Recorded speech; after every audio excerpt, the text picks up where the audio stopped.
our thinking mind is very useful, essential. It's not that we're trying not to think. There's nothing wrong with having thoughts. The problem is only when we identify with those thoughts. When we think, this is me, this is mine. And we do identify with our thoughts. We identify with our sense of gender, race, nationality, profession, our memories of our childhood, adolescence, and so on. What we did yesterday, what we did this morning, our opinions, judgments, beliefs. This is what makes me, me.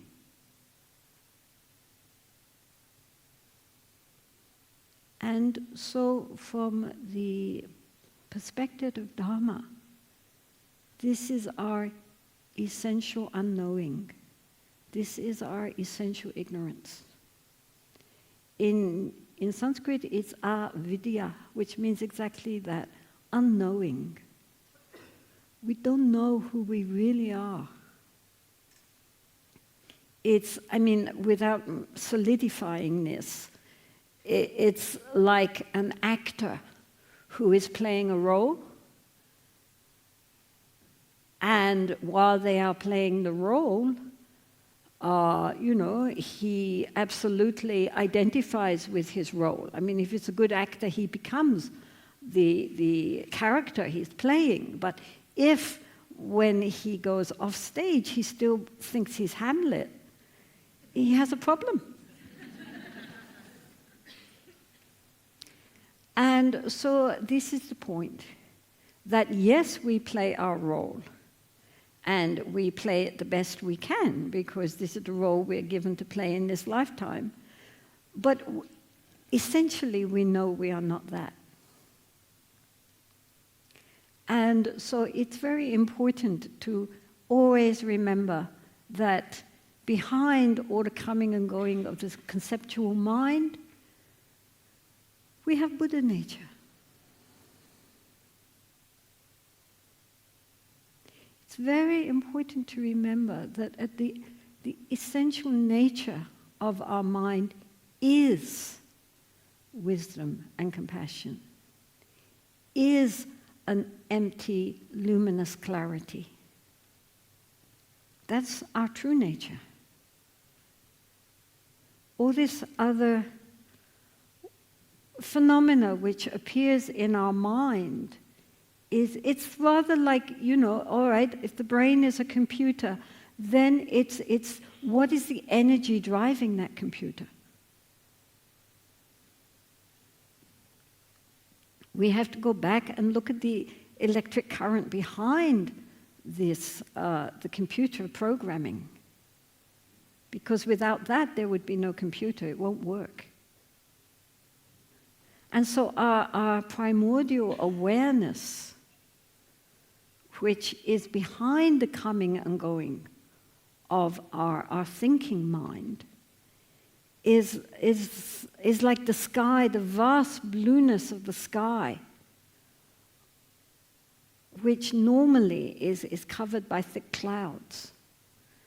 And so unlike today when we can see the luminous blue sky, normally our mind is covered by very thick clouds. They might be white clouds, they might be black clouds, but they're just clouds.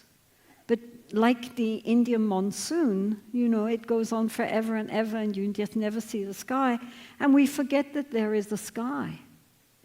We are just fascinated by the clouds. And that's who we identify with. So ultimately, we are the vast, endless sky. Sometimes the idea of a sky is better than the idea of Buddha nature, insofar as otherwise we tend to think each one has a little Buddha nature. And my Buddha nature is more pristine than your Buddha nature. So it's very important to remember that it's not like little Buddhas sitting inside us, that it's something vast. In that level of primordial awareness, the one thing about it is that it's non-dualistic. Our ordinary conceptual thinking always has a subject and an object. It's dualistic. But in the nature of the mind, it transcends that dualistic split. And so there is a tremendous sense of interconnection, not only with all humans, but with all beings and with all nature. That there is that recognition that there are no boundaries, that actually we all partake together of this primordial consciousness, which is our nature. It's not something vast and far away. It's who we are. The very fact that you can hear me and see me and think about that is because we are conscious. But normally we're thinking so hard that we're not even conscious of being conscious.